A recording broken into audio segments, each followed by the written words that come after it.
আসসালামু আলাইকুম। আমি বাহারুল ইসলাম।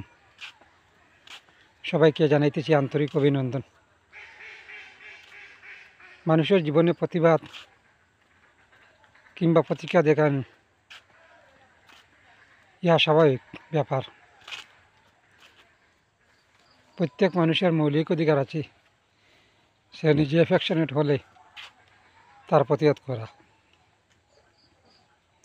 তাই বলে এমন রকম প্রতিবাদ সাব্যস্ত করিবেন না যার ফলে অন্য কিংবা অন্যান্য গোষ্ঠী তোমার উপর হামলা করার বৈধতা পায়। তবে নিয়তির চালে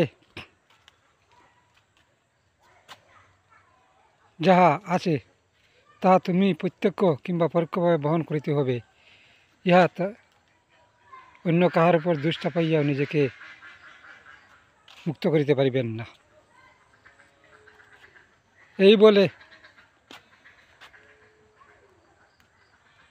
আমরা অ্যাফেকশনেট হলে স্বাভাবিকত প্রতিক্রিয়াশীল হই, কিন্তু অতি ক্ষুদ্রজ্ঞানী মানুষেরা